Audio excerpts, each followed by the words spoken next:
সুপ্ৰভাত। বঙাইগাঁৱৰ পৰা মই নীলিমা নাথে মহীশূৰৰ অসমীয়া ভাষা সাহিত্য চৰ্চাৰ মঞ্চ পোহৰ জোনাকীৰ প্ৰথম বৰ্ষপূৰ্তি অনুষ্ঠানৰ প্ৰাকক্ষণত অনুষ্ঠানটিলৈ আন্তৰিক শুভকামনা জনাই পাঠ কৰিবলৈ লৈছোঁ এটি কবিতা শ্ৰদ্ধেয় হীৰেণ ভট্টাচাৰ্যদেৱৰ। কবিতাৰ শিৰোনাম মোৰ দেশ। মোৰ প্ৰাণৰো প্ৰাণৰ, মোৰ গানৰো গানৰ মোৰ দেশ। মোৰ প্ৰতিটো কামে, মোৰ প্ৰতিটো চিন্তাই এই দেশৰ বুকুত ৰচে শইচ সোণোৱালী ভৱিষ্যতৰ সপোন। মোৰ জীৱনৰ আহে আহে, মোৰ যৌৱনৰ কোহে কোহে সেই সপোনৰ কলৰোল। দেশে দেশে দেশ আছে, এনে বহু দেশৰ অৰঙে দৰঙে মই ঘূৰিছোঁ। বহু বন্ধুৰ হাতে হাত ধৰি ফুৰিছোঁ।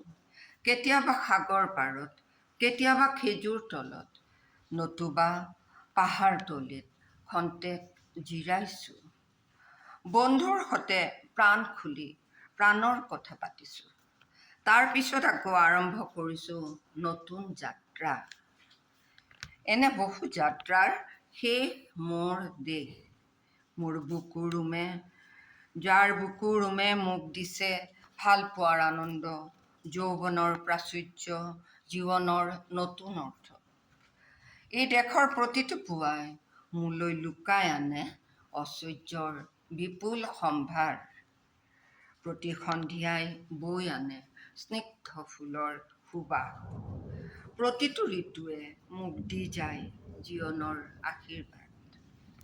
এই দেশৰ বাবে মই জীয়াই আছোঁ।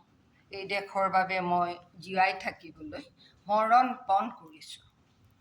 ৰনোৱা বনোৱা হালোৱা এই সকলোৰে মাজত মই আছোঁ মোৰ দেশৰ বাবে।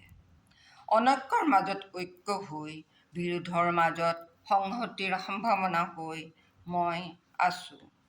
জীৱনে মৰণে শয়নে সপোনে এই দেশৰ আহ্বান মই শুনিছোঁ। শত্ৰু মিত্ৰ সকলোকে মই চিনিছোঁ। সিহঁতৰ অন্তৰ মই বিশ্বাসেৰে জিনিছোঁ। শান্তিৰ চৰাইজুৰিক আজলি ভৰাই মই দিছোঁ ভঁৰালৰ এমুঠি ধান। পৰাণৰ একোটি গান, আৰুতো মোৰ একো নাই। মোৰ দেশ, মোৰ কল্লোলিত সপোনৰ উত্তাল তৰংগই মোক লৈ যায় গভীৰৰ পৰা গভীৰতৰলৈ, আদৰ্শৰ কঠিন পৰ্বতমূললৈ। ধন্যবাদ।